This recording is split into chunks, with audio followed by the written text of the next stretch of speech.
السلام علیکم ورحمۃ اللہ وبرکاتہ۔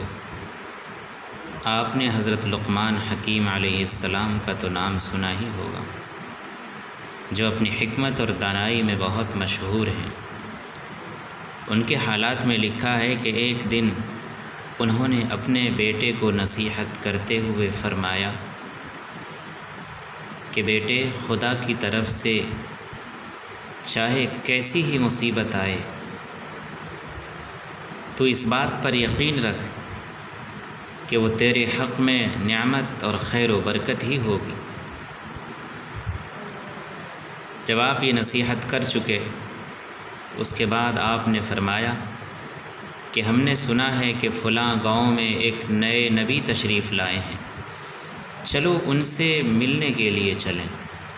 یہ فرما کر دونوں باپ بیٹے خچر پر سوار ہوئے، راستے کا کھانا پینا اور توشہ بھی ساتھ لیا اور مسلسل 7 دن تک راستہ چلتے رہے۔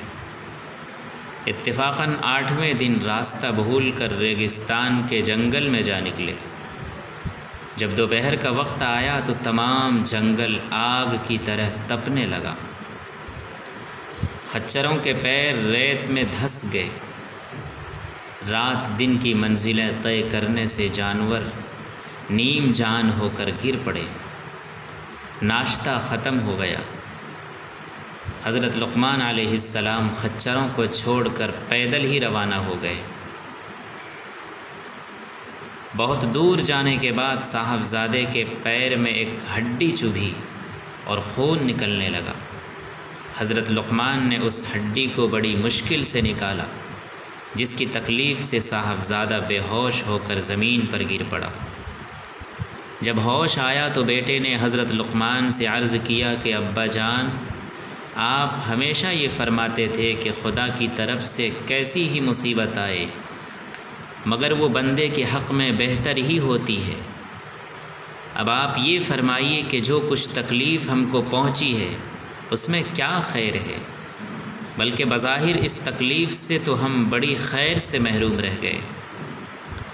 ہم ایک بزرگ نبی کی زیارت کے لیے جا رہے تھے، زیارت بھی میسر نہ ہوئی اور تکلیف بھی سخت پہنچی۔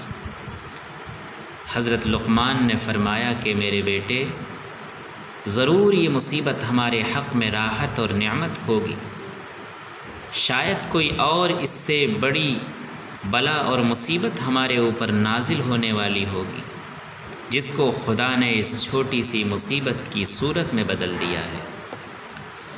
جس وقت حضرت لقمان علیہ السلام اپنے بیٹے سے یہ باتیں کر رہے تھے کہ یکایک آپ کو دور سے ایک دھواں اور غبار نظر آیا اور شور و غل کی آوازیں آنے لگیں۔ آپ اس کا سبب نہ معلوم کر سکے۔ اتنے میں آپ کے سامنے گھوڑے پر ایک سوار جوان نظر آیا، جو ہوا سے اتر کر نیچے آیا اور آپ سے فرمایا کہ آپ کا نام لقمان ہے؟ حضرت لقمان علیہ السلام نے فرمایا کہ ہاں، مجھے لقمان کہتے ہیں۔ اس سوار نے کہا کہ آپ کا فرزند آپ سے اس مصیبت کی شکایت کر رہا تھا؟ فرمایا کہ ہاں، میرا بیٹا مجھ سے یہ پوچھ رہا تھا کہ یہ مصیبت جو ہمارے اوپر اس سفر میں گزری ہے، یہ کس طرح ہماری حقیقی راحت اور نعمت ہو سکتی ہے۔ میں نے جواب دیا تھا کہ آج ضرور ہمارے اوپر کوئی بڑی بھاری مصیبت نازل ہونے والی تھی، لیکن خدا تعالیٰ نے اپنے فضل سے اس بڑی مصیبت کو اس چھوٹی سی مصیبت سے بدل دیا ہے۔ یہ سن کر اس سوار نے کہا کہ آپ نے سچ فرمایا۔ آپ سن لیجئے کہ میں جبرائیل ہوں، اور یہ جو کچھ مصیبت آپ پر نازل ہوئی یہ سب میری دعا سے نازل ہوئی ہے، کیونکہ تم جس بزرگ نبی کی ملاقات کرنے کے لیے تشریف لے جا رہے تھے، وہ نبی اس قوم کو پیغام رسالت پہنچا کر چلے گئے تھے، مگر ان کی قوم نے ان کا کہنا نہ مانا۔ آج میں اس قوم پر عذاب الہی لے کر نازل ہوا تھا۔ میں نے دور سے آپ کو اس گاؤں کی جانب آتے دیکھ کر جناب باری میں دعا کی کہ الہ العالمین اپنے اس نیک بندے کو بچا لے۔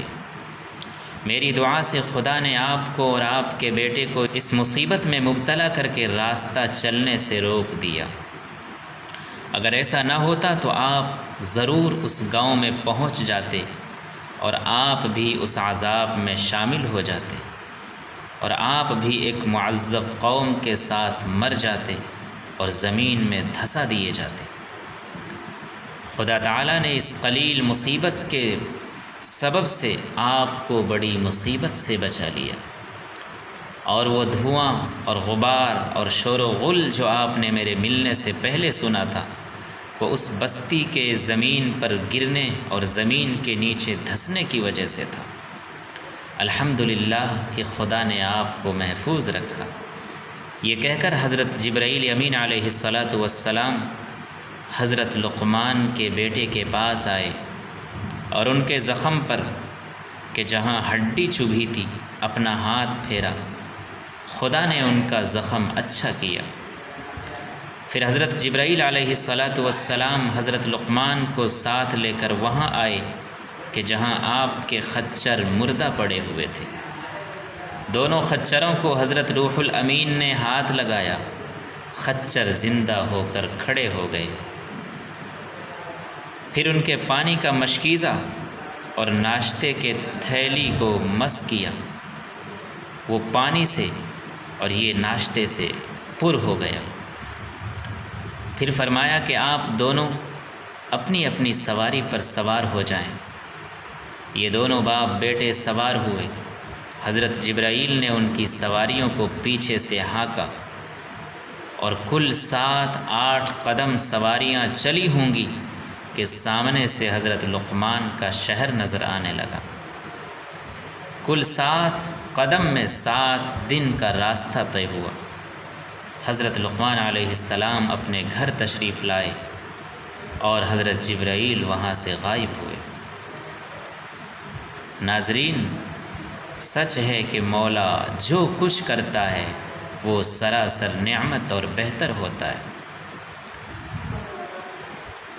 اللہ رب العالمین نے قرآن مجید میں خود ارشاد فرمایا ہے، عَسَىٰ أَن تَكْرَهُوا شَيْئًا وَهُوَ خَيْرٌ لَكُمْ وَعَسَىٰ أَن تُحِبُّوا شَيْئًا وَهُوَ شَرٌّ لَكُمْ، کہ بسا اوقات ایک چیز کو تم ناپسند کرتے ہو حالانکہ وہ تمہارے لیے بہتر اور اچھی ہوتی ہے۔